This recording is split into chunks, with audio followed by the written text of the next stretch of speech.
Well, that's it. That's that it. was it. You may have to crank that down a little bit more. There you go. Well, all right. Well, what did you think? What did we watch? We watched The House of the Devil, a film that came out in 2009. I think it's won a bunch of awards, didn't it?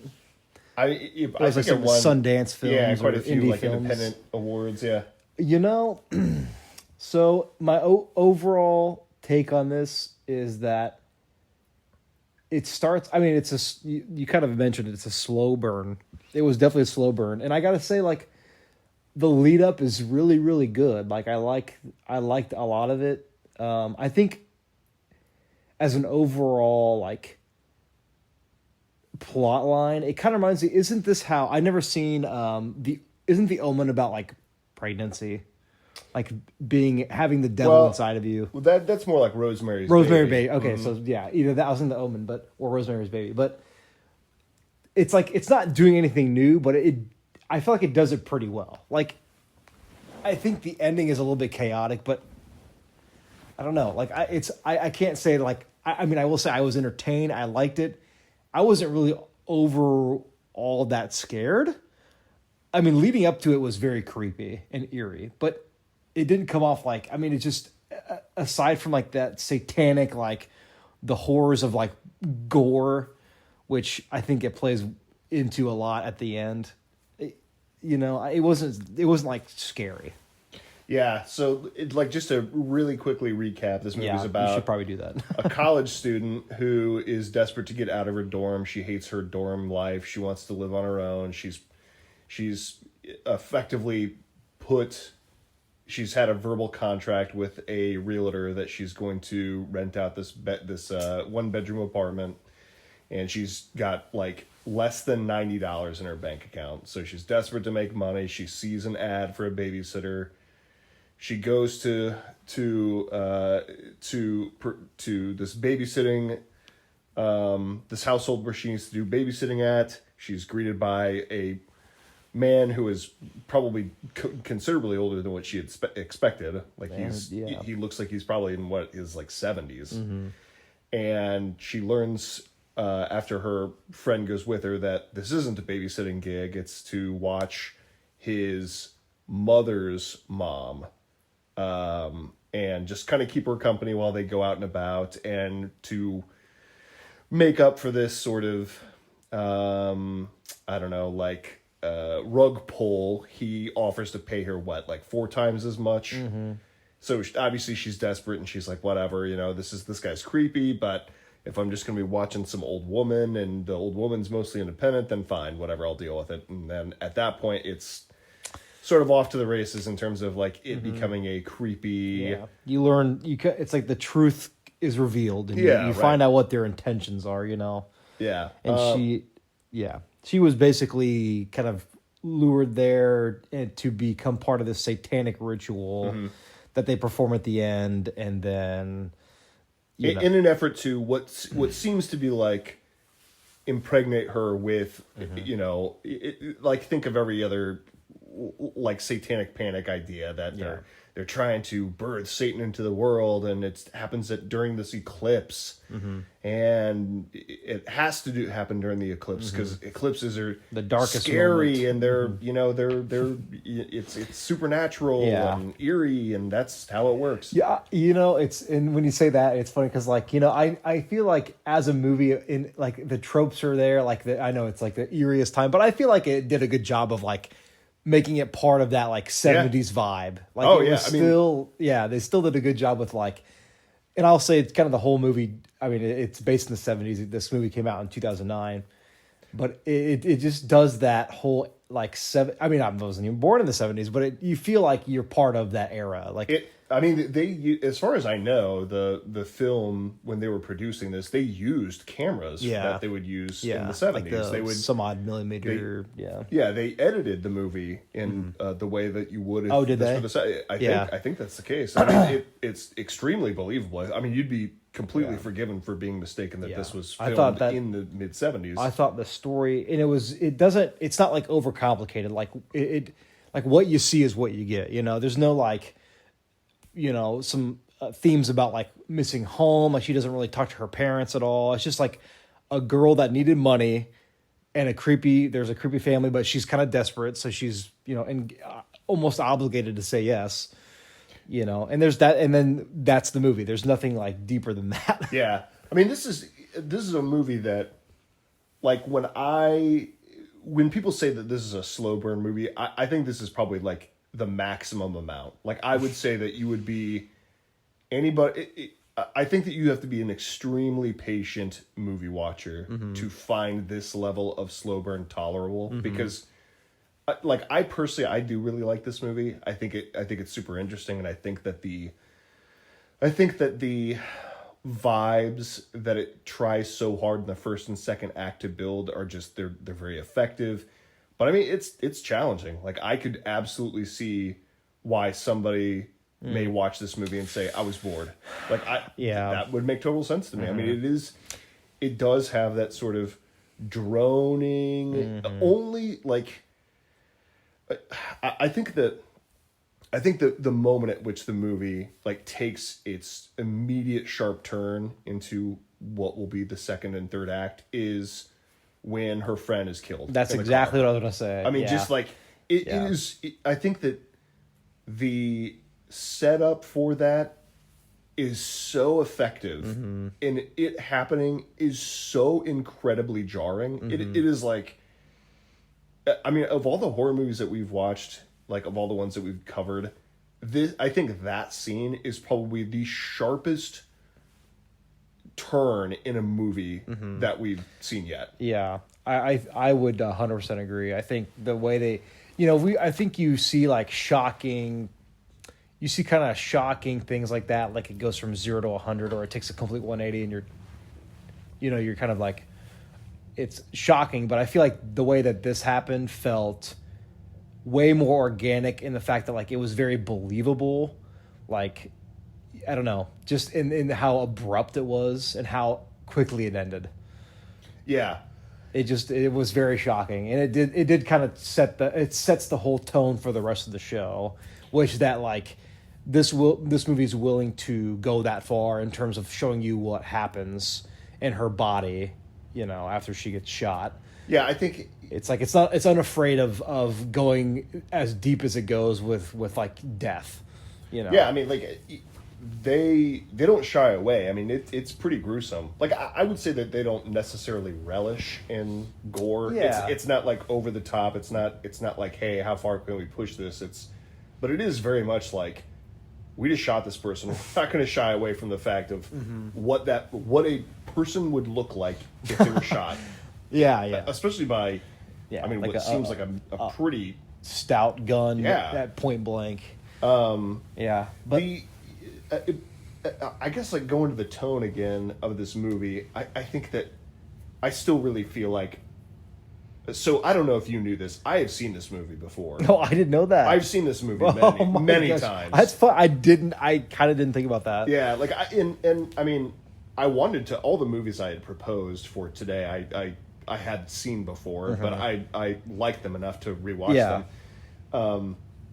This movie, I think, does such an excellent job at setup and scenery and tone and feel and just overall energy, like to the point where we were watching her walk up a 3-flight staircase to her dorm, and I mean, we were talking about how like you can tell the way that place would smell. You can see the hardwood. You can see the like just the where she's going. This entire campus that she's on, you like have a innate feel for what that would be like. It does such a good job of putting you into that scene, into that mood, into that placement. I think that it's very good at doing that. I think that this has just such an excellent and you earlier when we were talking about this movie, you were talking about how much it would cost to film, or how much it would cost to create a movie like this. And there's part of me that's like, it probably wouldn't cost very much. But then, this other part of me is like, how much would it cost to procure a camera from this time period in a good enough condition to film a movie like this? Like, I don't know. Like, you can tell how much they committed to making a movie that was an honest reflection of what movies were like in the 70s. Yeah, and you know the kind of the tones aside, there are a few like silly shortcomings that you know I feel like you know that you kind of notice. They're like I don't know. I think one of them is just like I had a couple, but this is the one I'm thinking about right now. Is the one with where the old man gets stabbed, and then he pulls out the knife, and he's like oozing blood. Oh yeah, and then he's like, crazy rich. and then he's talking like normal. Yeah, and to me, it's just those are some things that you know to me feel like it. You know, you really have to suspend your belief. Like, yeah, like right. and I know that the whole pregnant thing. Like I'm not gonna like dog on it too much, but like I thought. It wasn't too surprising when she starts feeling things like that, and you know you kind of assume based on if you know horror films, you kind of know what's going on. But yeah, and it's interesting because like it wasn't until the very end where they really acknowledged that they were trying to impregnate her. You know, like have some sort of divine sort of like. Being impregnated that way, and they didn't really acknowledge that, and so it is interesting that like this almost presumes that you have seen enough horror movies to recognize that that's effectively what they're doing. Like they're doing I think, but then when I feel like they could have ended it differently because then it was just like too obvious. Like, oh, she's pregnant, guys. Like, you know, because the nurse pats her on her head, like, you know, we're gonna take care of both of you. Right. To me, it's almost funny because. It's like I feel like they kind of let you know before that scene, right? Like, I feel like it would have been much more effective in the end if they maybe presented it more subtly. I don't know. But I think the end was like trying to be like, whoa, she's pregnant. You're supposed to be like, oh my God, that's crazy. You know? But I feel like it was expected, especially when they're doing it over her stomach. Yeah, right. Yeah, and I mean, speaking about the end, like... You know, this is obviously a movie that is highlighting the sort of peak of the Satanic Panic. And what's really interesting is that effectively the first and maybe almost all of the second act, it's like really the third act where it really just like goes. It's like probably an hour and 15 minutes of like mood, and then the last 15 minutes is just like go. You know what that reminds me of, man? It reminds me of the Blair Witch Project. I mean, in a different form. Kinda. Like it's you know it's not obviously like a found footage film, but it's like, and I know many movies do this, and there's certainly a place, and honestly, like if you're again slow burn's like the best language I could use for it. You know, and it really is one of those things where. You're kind of hooked in. You're intensely watching. You're attentive to all the small details, like what's going to happen, and it just kind of shoots you like a roller coaster, like boom, like it happens very abruptly, you know. Yeah, and what to me is interesting about this, like happening or trying to highlight the peak of Satanic Panic, is that it's almost like the first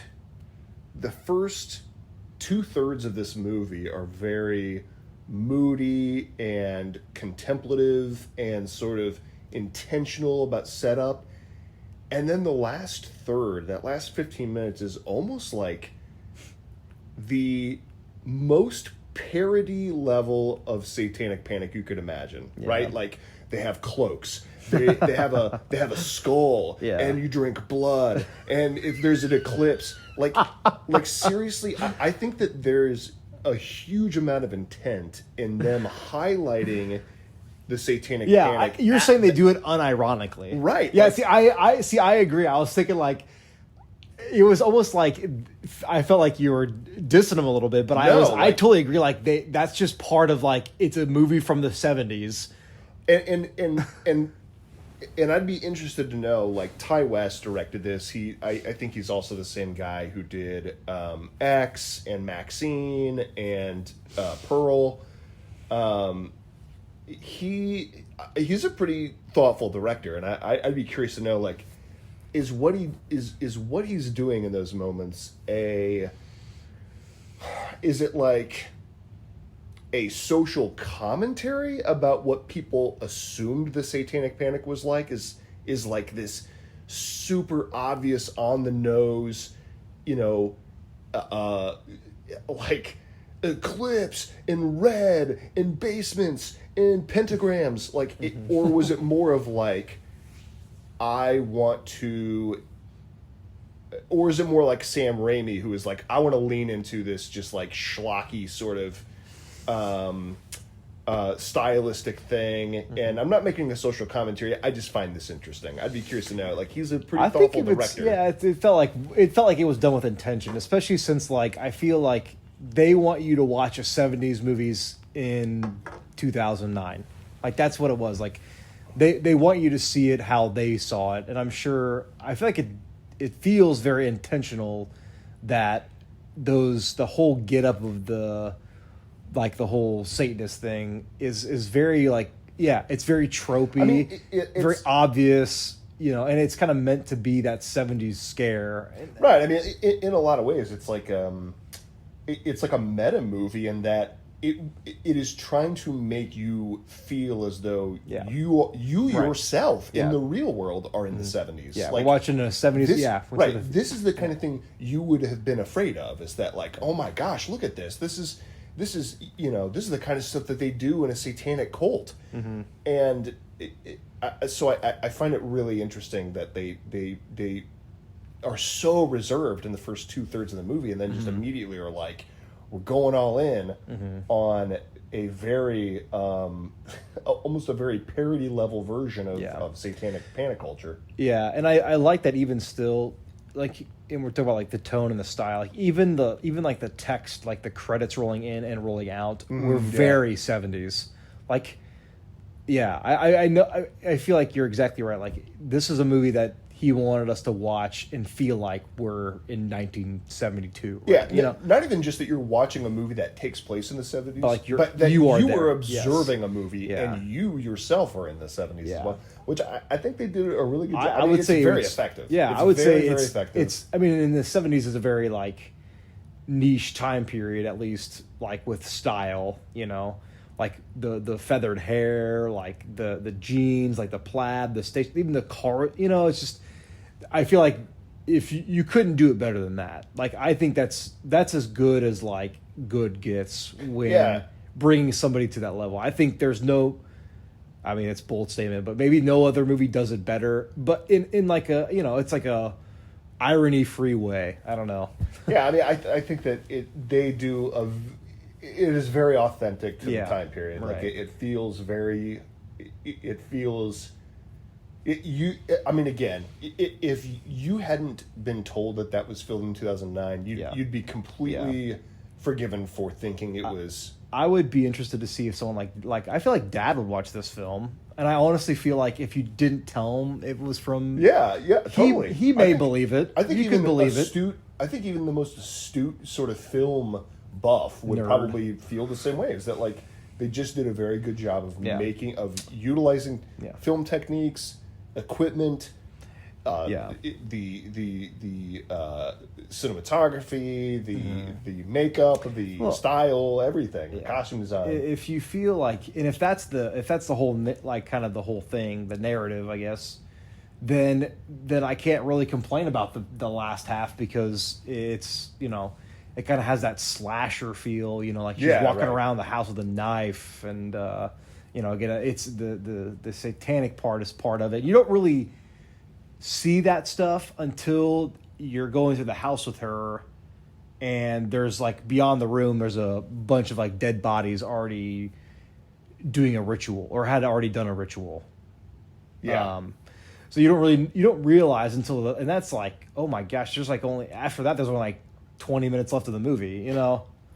It really, like, this is I think, I mean, I've seen this movie a couple times now. This is the first time I really understood that when she found the photographs in the closet, and maybe I'm misunderstanding this, but it seemed as though this is somebody else's house, and they have killed the family that lived there, and that those were the individuals behind that door. Yeah, I'm like, guessing that is my understanding of that moment. But you know, what was interesting is that I don't know that there are many times in this movie where you are seeing things outside of the perspective of the protagonist. Most of the time, you're seeing things from her point of view. If there's something that she knows, you know it. If there's something that she doesn't know, we don't know it. But there's only a couple times where that happens, and that's when when her friend is shot, and whenever you see beyond that door. Like, other than that, you're mostly seeing things from her perspective. I think you're right because,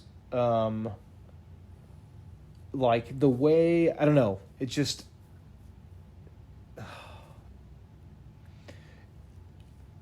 Yeah, I don't know. I honestly forgot what I was going to say. Well, I think that the thing that I really like about this movie is that it's very intentional about what it's trying to go for. Yeah. Like, it's very intentional about trying to portray a very certain type of era and certain type of movie. And here's the problem with doing that. The problem is that it is going to really click for some people and really not click for a lot of others. But I think the people that it really clicks for do appreciate this movie. Like, I think that, like, I myself, I really like movies from this era. Like, I think a lot of horror movies are really good that have come from the 70s, mid-70s, early 80s. And I think that this type of movie is really, really good at what it does. But if you're not the kind of person that has an appreciation, if you're the kind of person who is bored by this kind of movie, it's just not going to work. It won't work for you, and that's completely fine. Yeah, I think that them taking that risk and really doubling down, because what they could have done is they could have made this a little bit more accessible, maybe toned down some of the love letter to the 70s and the early 80s. They could have toned that down, but then I think what they would have done is it wouldn't have been as effective of a movie from that point of that perspective. right. And B, I still don't think it would be all that. I don't think it would have helped the people who feel like a movie needs to be a little bit more. Yeah. It needs.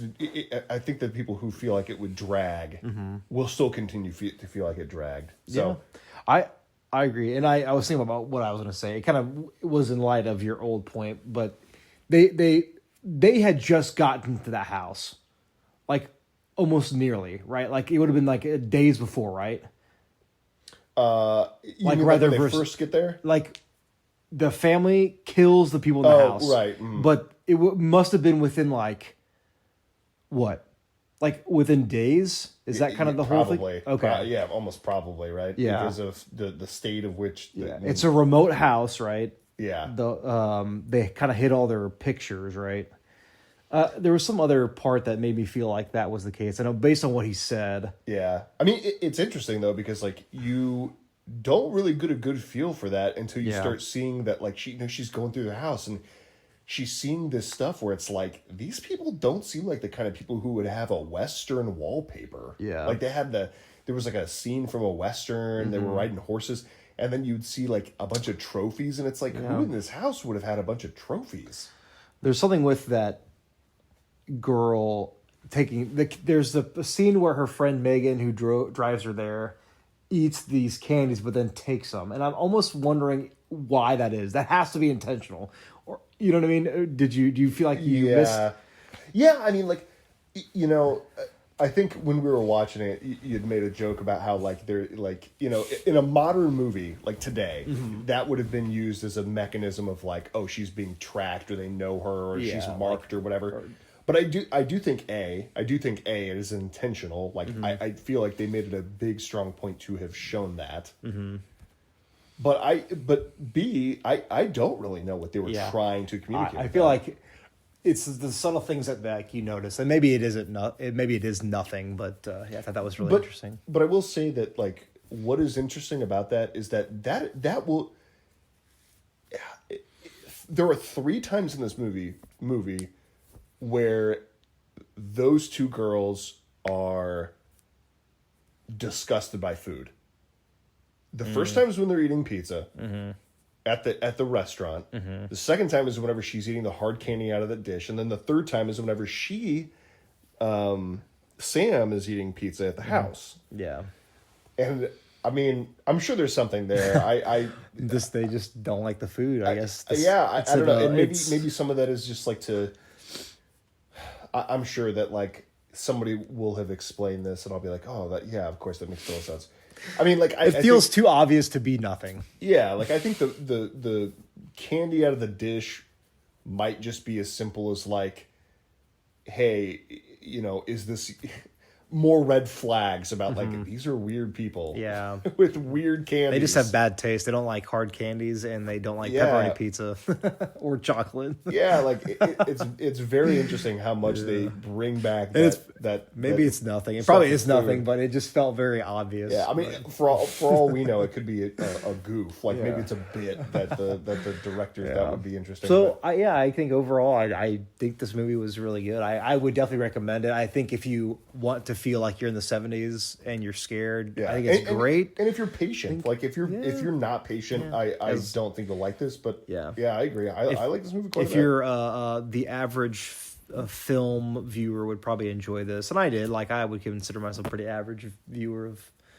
media, but I think it's great. I think if you like this kind of stuff, if you